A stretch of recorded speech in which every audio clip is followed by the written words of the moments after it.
الحمد لله الذي بيده تصريف الأحوال وتخفيف الأثقال، والصلاة والسلام على سيد الهادين إلى محاسن الأفعال وعلى آله وأصحابه المضارعين في الصفات والآمال. أما بعد، فأعوذ بالله من الشيطان الرجيم. بسم الله الرحمن الرحيم. اهدنا الصراط المستقيم صراط الذين أنعمت عليهم غير المغضوب عليهم ولا الضالين. صدق الله مولانا العظيم وصدق رسوله النبي الأمين الكريم، ونحن على ذلك لمن الشاهدين والشاكرين والحمد لله رب العالمين.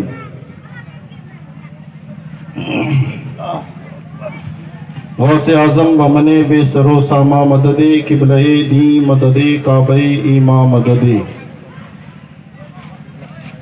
واہ کیا مرتبہ اے غوث ہے بالا تیرا، اونچے اونچوں کے سروں سے ہے قدم اعلیٰ تیرا. سر بھلا کوئی کیا جانے کہ ہے کیسا تیرا، اولیاء ملتے ہیں آنکھیں وہ ہے تلوہ تیرا. اور شعر پہ اہل اسٹیج سے توجہ کی طالب ہوں. دل ابس خوف سے پتا سا اڑا جاتا ہے، دل ابس خوف سے پتا سا اڑا جاتا ہے. پلہ ہلکا ہی سہی بھاری ہے بھروسہ تیرا. حضرات محترم، ابھی تھوڑی دیر میں پیر طریقت رہبر راہ شریعت حضرت شاہ سید سرور احمد صاحب قبلہ مدد ذلہ العلی والنورانی، حضرت علامہ شاہ سید شکور احمد صاحب قبلہ مکمل آن بان شان کے ساتھ رونق اسٹیج ہونے والے ہیں. اور تھوڑی ہی دیر میں مفکر اسلام، خطیب اہل سنت، مقرر بنگال و بہار، خطیب سیمانچل حضرت مفتی فیروز صاحب قبلہ کی بھی آمد ہوگی. آپ کو ان کی بھی پرمغز تقریر سماعت کرنی ہے. میں اپنی گفتگو کا آغاز کروں اس سے پہلے آئیے بغیر کسی تمہیدی گفتگو کیے ہوئے ہم سب کے آقا و مولا تاجدار دو جہاں فخر موجودات سیاہ لامکہ انیس الغریبین جد الحسن والحسین خاتم پیغمبران نبی آخر الزمان جناب محمد رسول اللہ صلی اللہ تعالی علیہ وسلم کی بارگاہ عالیہ میں درود پاک کا خوبصورت تحفہ پیش فرمائیں اور پڑھیں جھوم کے اللہم صلی علی سیدنا مولانا محمد بارک وسلم. صلاۃ و سلام علیک یا رسول اللہ، صلاۃ و سلام علیک یا حبیب اللہ صلی اللہ تعالی علیہ وسلم. جو اس مقصد سے آتے ہیں کہ ہمیں سن جا کر کے کچھ سننا ہے اور سن کر کے اپنے دل کی دنیا کو بدلنا ہے، یقیناً وہ لوگ کامیاب ہیں. اور جو اس مقصد سے آتا ہے کہ ہمیں جا کے دکانوں میں بھیڑ لگانا ہے اور واویلا اور ہنگامہ مچا کے پھر واپس آ جانا ہے، ان کے لیے ماحول اور معاشرے کا آج کا پورے علاقے کا جو نائٹ کھیل ہوتا ہے وہ اور یہ ان کے حساب سے برابر ہے. اس لیے ہم انہیں کچھ نہ کہیں گے، بس اختصار کے ساتھ ایک دو بات آپ کی خدمت میں پیش کروں. حالات بہت برے ہیں، ہمیں اور آپ کو بدلنے کی ضرورت ہے. آج پورے علاقے کے حالات آپ دیکھ رہے ہیں، کس چیز کا ذکر کیا جائے، کون سی بات بیان کی جائے، سوچنے پہ مجبور ہیں. یہ جناب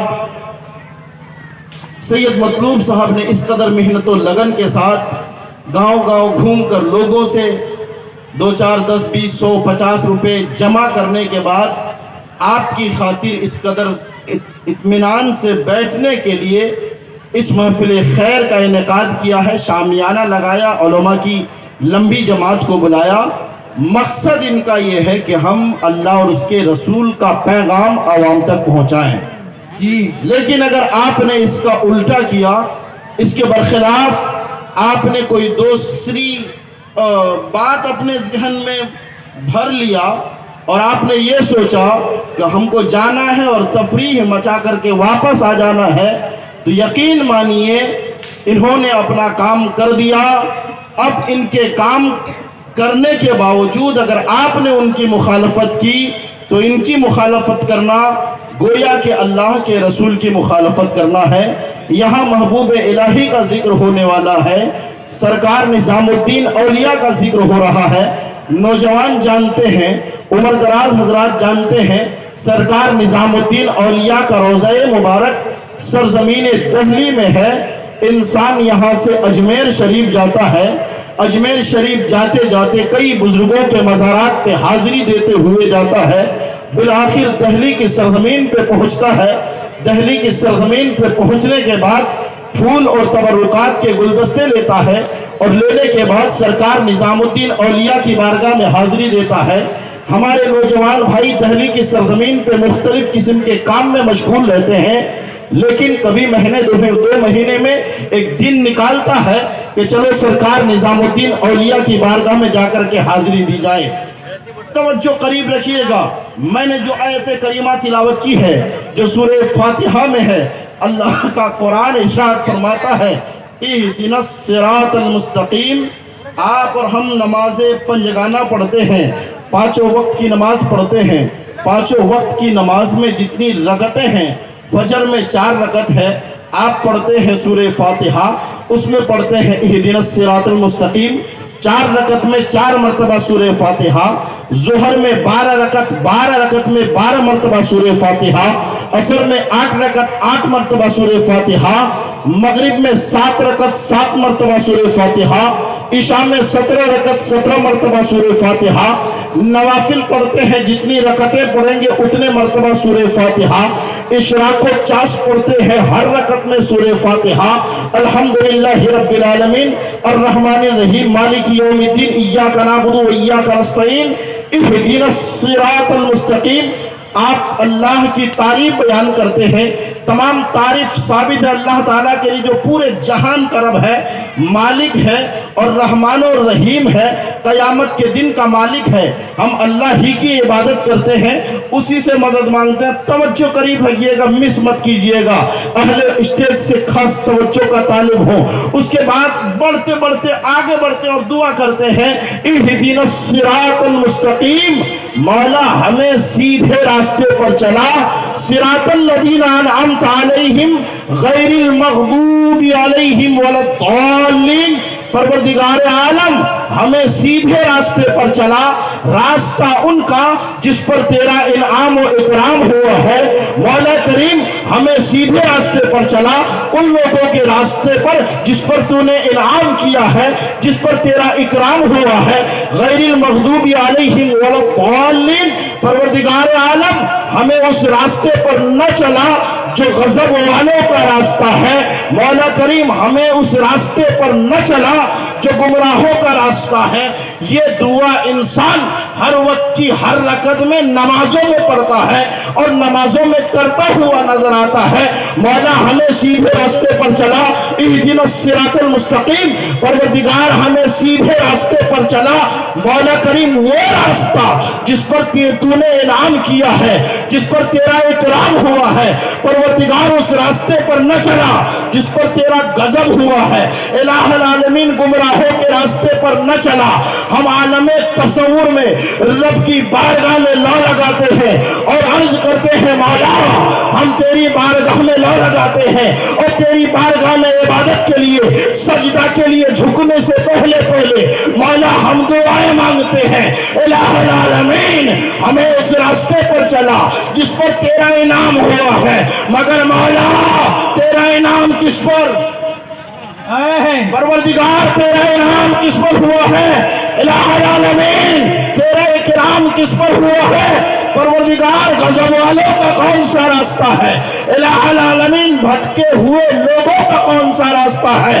گمراہوں کا کون سا راستہ ہے؟ مولا ہمیں گمراہوں کے راستے پر نہ چلا جس پر تیرا انعام ہوا ہے، اس راستے پر چلا۔ لیکن مولا کس راستے پر انعام ہوا ہے، کن لوگوں پر اکرام ہوا ہے؟ تو جواب آئے گا انعم اللہ علیہم من النبیین والصدیقین والشہداء والصالحین۔ جواب آئے گا رب کا